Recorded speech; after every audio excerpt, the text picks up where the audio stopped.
네, 오늘 우리에게 주신 하나님의 말씀은요. 시편 46편 10절 말씀입니다. 시편 46편 10절 말씀입니다. 네, 우리 짧은 구절입니다. 우리 한 목소리로 함께 봉독하시겠습니다. 시작. 이르시기를 너희는 가만히 있어 내가 하나님 됨을 알지어다. 내가 문나라 중에서 높임을 받으리라. 내가 세계 중에서 높임을 받으리라 하시도다. 아멘. 네, 요즘 눈이 좀 침침한데 목사님 성경책 부럽습니다. 네. 네, 먼저 설교를 하기 전에 어제 저희 전국대회가 하나님의 은혜 가운데 잘 마쳤습니다. 그래서 기도해 주신 모든 성도님들께 진심으로 감사하다는 말씀 전해드립니다. 결과가 궁금하시죠? 네, 주일에 담임 목사님께서 광고하실 겁니다. 네, 주일 2부 예배 모두 참석 부탁드립니다. 네, 먼저 올해 우리 교회 표어 혹시 뭔지 아시나요? 네, 가르치며 전하기를 힘쓰는 교회입니다. 이 표어는요, 단순히 어떤 사역을 작년보다 더 열심히 하자라는 뜻이 아닙니다. 다음 세대를 말씀으로 세우고 말씀과 복음을 삶으로 흘려보내자라는 그런 고백이 담겨 있는 표어입니다. 그런데 이 표어를 붙들고 기도를 하다 보니까요, 제 자신에게 한 가지 질문이 생겼습니다. 그 질문이 무엇이냐면, 우리는 과연 가르치기 전에, 전하기 전에 먼저 말씀 앞에 서 있는가라는 질문이 저에게 스스로 생겼습니다. 요즘 우리는 말씀을 정말 많이 듣는 시대를 살아가고 있습니다. 유튜브로도 보고요. 또한 SNS에 들어가면 짧은 영상, 우리는 쇼츠, 릴스라고 하는데요. 또한 그것을 통해서 많이 듣고 있고, 또한 카톡을 통해서도 많은 말씀을 접하고 있습니다. 그런데 이상하게도 말씀을 듣는 시간은 분명히 많은데 말씀 앞에 멈추는 시간은 점점 줄어드는 것 같습니다. 말씀을 듣자마자 이런 생각이 먼저 들 때도 있습니다. 이 말씀은 저 사람에게 필요한 말씀인데, 이 말씀은 우리 집 아들, 딸에게 필요한 말씀인데, 말씀은 내 귀에 들어왔는데 마음은 이미 다른 사람에게 가 있는 경우가 많습니다. 지금 이 시간도 마찬가지입니다. 기도하러 왔는데 눈을 감았고 입술은 움직이는데 우리의 마음은요, 어디에 가 있습니까? 이미 내일 토요일에 가 있습니다. 그렇죠? 우리의 마음은 이미 토요일에 가 있습니다. 학교도 안 가고 직장도 안 가는 날인데 내일 뭐 하지? 라는 그런 생각을 할 때가 많습니다. 그래서 하나님은 오늘 우리에게 이렇게 말씀하십니다. 너희는 가만히 있어라. 오늘 하나님은 우리에게 더 바쁘게 살라고 말씀하지 않으십니다. 무언가를 더 하라고 재촉하지도 않으십니다. 오히려 이 밤에 하나님은 우리를 멈추게 하시기 위해 이 자리에 부르셨습니다. 그래서 오늘 이 금요 철야 기도회 시간에, 그리고 앞으로 제가 말씀을 전하게 될 2026년 4번의 금요 철야 기도회 가운데 이 한 가지 고백을 붙들고 가려고 합니다. 바로 나는 다시 말씀 앞에 섭니다 입니다. 그리고 그 첫 번째 고백이 오늘 우리에게 주시는 이 말씀입니다. 말씀 앞에서 나는 다시 멈춥니다. 오늘 말씀은요, 무언가를 더 하자는 말씀이 아니라 무언가를 내려놓자라는 말씀입니다. 그럼 이제 우리가 무엇을 멈춰야 하는지 말씀을 통해 함께 살펴보겠습니다. 첫 번째 키워드입니다. 내 생각을 멈추다라는 키워드로 말씀을 준비했습니다. 우리 시편 46편 10절을 보면 이런 말씀이 있습니다. 너희는 가만히 있어 내가 하나님 됨을 알지어다. 아멘. 이 말씀을 자세히 보면 하나님은 우리에게 먼저 이해하라 라고 말씀하지 않으십니다. 먼저 행하라 라고도 말씀하지 않으십니다. 하나님은 가장 먼저 가만히 있어라, 곧 멈추라라고 말씀하십니다. 이 순서가 가장 중요한데요. 우리는 보통 이해가 되어야 멈출 수 있다라고 생각합니다. 납득이 되어야 순종할 수 있다라고 생각을 합니다. 그래서 우리는 이렇게 이야기합니다. 조금만 더 알게 되면요, 이게 왜 이런지 이해가 되면 순종하겠습니다 라고 생각을 합니다.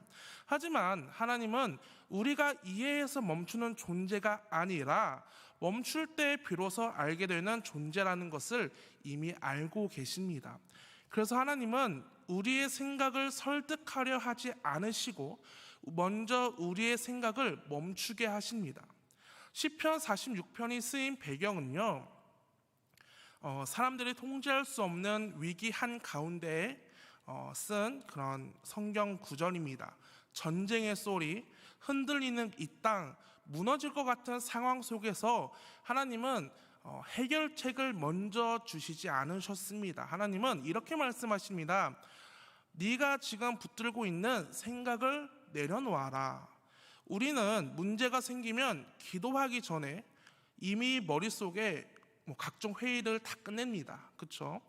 이거는 안 될 것 같은데, 이건 이미 늦었는데, 이 사람은 아무리 이렇게 해도 변화가 되지 않을 거야 라고 이미 무슨 국무총리가 온 것처럼 회의를 다 끝냅니다. 그리고 그 결론을 듣고 하나님께 나아갑니다. 겉으로는 기도하지만 속으로는 이미 답을 정해놓은 상태. 그래서 기도는 하나님께 묻는 시간이 아니라 하나님께 동의를 구하는 시간이 되는 경우가 참으로 많습니다. 말씀 앞에 멈춘다는 것은요, 아무 생각도 하지 않는다라는 뜻이 아니라 내 생각을 버리라라는 말도 아니라 말씀 앞에 멈춘다라는 것은 내 생각이 기준이 되는 그 자리를 내려놓는 것입니다. 내 경험과 판단을 말씀 앞에 내려놓는 것입니다. 그래서 이 멈춤은 생각을 포기하는 멈춤이 아니라 생각의 주인을 바꾸는 멈춤입니다. 오늘 이 밤에 하나님은 우리에게 더 똑똑해지라 라고 말씀하지 않으십니다. 더 많이 고민하라 라고도 말씀하지 않으십니다. 오히려 하나님은 우리에게 이렇게 말씀하십니다. 내 앞에 너의 모든 생각을 내려놓아라. 그래서 말씀 앞에 멈춘다라는 것은 이렇게 고백하는 자리입니다. 주님, 제 생각이 아니라 주님의 말씀이 기준이 되게 하여 주시옵소서. 먼저 멈추고 주님의 음성을 기다리겠습니다. 이게 바로 고백하는 자리입니다. 이것이 말씀 앞에 멈추는 첫 번째 고백입니다. 생각을 멈추지 못하면 우리는 결국 삶의 속도도 멈추지 못합니다. 두 번째 키워드입니다. 내 속도를 멈추다입니다. 이 말씀은요, 생각만 멈추라는 것이 아닙니다. 삶의 속도까지 멈추라는 것입니다. 왜냐하면요, 우리는 생각이 멈추지 않으면 속도도 멈추지 않게 되고, 속도도 멈추지 못하고, 속도가 멈추지 못하면 결국 하나님보다 앞서가기 때문입니다. 우리는 기도하면서 이미 다음 행동을 정해놓습니다. 말씀을 듣고 있으면서도 이미 결론을 내버릴 때가 많습니다. 그래서 하나님께 묻기보다는 하나님께 이렇게 이야기합니다. 하나님, 제가 이렇게 하겠습니다. 이 길로 가겠습니다. 주님, 함께 해주세요. 기도는 했지만 속도는 여전히 내 속도이고 하나님은 그 뒤에서 우리 결정을 따라오시는 분이 되어버립니다. 그러나 성경의 흐름은요, 늘 분명합니다. 하나님이 먼저 가시고 우리는 그 뒤를 따라가는 사람입니다. 시편 46편은 사람들이 감당할 수 없는 혼란과 위기 속에서 하나님은 이렇게 선포하시는 말씀입니다. 이 상황의 주인은 내가 아니다. 이 전쟁의 주인은 너희가 아니다. 내가 하나님이다. 그러므로 가만히 있으라 라는 말씀은요, 아무것도 하지 말라 라는 말씀이 아니라 앞서 뛰지 말라 라는 말씀입니다. 우리는 기다림을 가장 힘들어합니다. 그렇죠? 여러분들, 엘리베이터 3층에서 1층 내려오는 것도 기다리기 힘드시죠? 네, 저도 그렇습니다. 계단 올라가기 싫어가지고 항상 엘리베이터 4층에서 이렇게 1층 오는 걸 기다리고 있는데요. 자, 하여튼 우리는 기다림을 굉장히 싫어합니다. 왜냐하면 기다림은 내가 쥐고 있던 그 통제권을 내려놓는 시간이기 때문입니다. 그래서 우리는 차라리 빨리 결정하고 차라리 빨리 책임지고 차라리 빨리 끝내고 싶어 합니다. 하지만 하나님은 한 번도 늦으신 적이 없습니다. 하나님은 언제나 정확한 때에 일하시는 분이기 때문입니다. 우리가 보기에는 아무 일도 일어나지 않는 것 같은 시간에도 하나님은 이미 우리의 모든 삶의 다음 장면을 준비하고 계십니다. 말씀 앞에 속도를 멈춘다라는 것은 이렇게 고백하는 것입니다. 주님, 제가 앞서가지 않겠습니다. 주님이 가시는 그 속도에 제 걸음을 맞추겠습니다. 속도를 멈추지 않으면 우리는 결국 하나님보다 결과를 더 신뢰하게 됩니다. 그러나 속도를 멈출 때 우리는 비로소 하나님을 기다릴 수 있는 사람이 되어가는 것입니다. 그래서 오늘 이 밤에 하나님은 우리에게 더 빨리 가라고 말씀하지 않으십니다. 오히려 이렇게 말씀하십니다. 가만히 있어라. 내가 하나님이다. 이것이 말씀 앞에 멈추는 두 번째 고백입니다.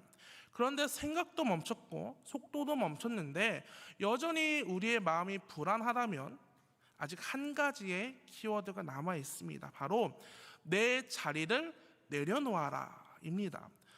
시편 46편 10절 마지막은 이렇게 적혀 있습니다. 내가 하나님 됨을 알지어다. 이 말씀은요, 위로의 말씀이 아니라 선포의 말씀입니다. 내가 하나님이다. 그 자리는 네 자리가 아니다. 우리는 생각도 멈추고 속도도 멈췄는데 여전히 마음이 불안할 때가 너무나 많습니다. 그 이유는요, 하나인데요. 자리는 아직 내려놓지 않았기 때문입니다. 우리는 하나님께 도움은 구하지만 주인의 자리는 내어드리지 않을 때가 참으로 많습니다. 결정은 내가 하고 책임도 내가 지고 하나님은 옆에서 도와주는 분처럼 모실 때가 참으로 많습니다. 하지만 하나님은 조언자가 아니라 주인이 되기를 원하시는 분이십니다. 그래서 하나님은 오늘 우리에게 이렇게 말씀하십니다. 가만히 있어라. 내가 하나님이다. 이 말씀은 부담이 아니라 안식으로의 초대입니다. 그 자리는 너가 감당할 자리가 아니다. 내가 맡을 테니 너는 내려와라. 말씀 앞에 자리를 내려놓는다라는 것은 이렇게 고백하는 것입니다. 주님, 이 인생의 주인은 제가 아니라 주님이십니다. 이것이 말씀 앞에 멈추는 세 번째 고백입니다. 말씀이 빨리 끝났네요. 네. 말씀 정리입니다. 제가 어제 전국대회를 하느라 설교문을 제가 월요일에 다 써놨는데 오늘 아침에 보니까 그 설교문이 날라가 있더라고요. 그래서 혹시 문서 작업을 하실 때 1초마다 저장을 하시길 바랍니다. 네. 말씀 정리하겠습니다. 사랑하는 우리 주영교회 성도님들, 오늘 하나님은 우리에게 무언가를 더 하라고 말씀하지 않으십니다. 오늘 하나님은 가만히 있어라고 말씀하셨습니다. 오늘 우리는 말씀 앞에서 세 가지를 멈추었습니다. 내 생각을 멈추고 내 속도를 멈추고 내 자리를 내려놓았습니다. 이 멈춤은 아무것도 하지 않는 멈춤이 아니라 하나님을 다시 하나님 되게 하는 멈춤입니다. 그래서 오늘 우리는 이 한 문장으로 말씀을 정리합니다. 바로 말씀 앞에서 나는 다시 멈춥니다. 이 고백을 붙들고 앞으로 4번의 금요철야 가운데 나는 다시 말씀 앞에 섭니다 라는 고백을 계속 이어가려고 합니다. 그리고 특별히 기억했으면 좋겠습니다. 다음 세대는 우리가 무엇을 말하는지를 배우기보다는 우리가 말씀 앞에 어떻게 서 있는가를 보고 그것을 배웁니다. 오늘 우리의 멈춤이 우리 다음 세대를 세우는 가장 분명한 가르침이 되기를 간절히 소망합니다. 오늘은 기도 제목을 많이 붙들기보다는 말씀 앞에서 이 한 가지 고백을 붙들고 기도하셨으면 좋겠습니다. 말씀 앞에서 나는 다시 멈춥니다. 먼저 내 생각을 멈추는 기도를 드리면 좋겠습니다. 하나님보다 앞서 판단했던 그런 생각들, 이미 결론 내려버렸던 그런 마음들, 이 시간 주님 앞에 내려놓으며 기도하길 원합니다.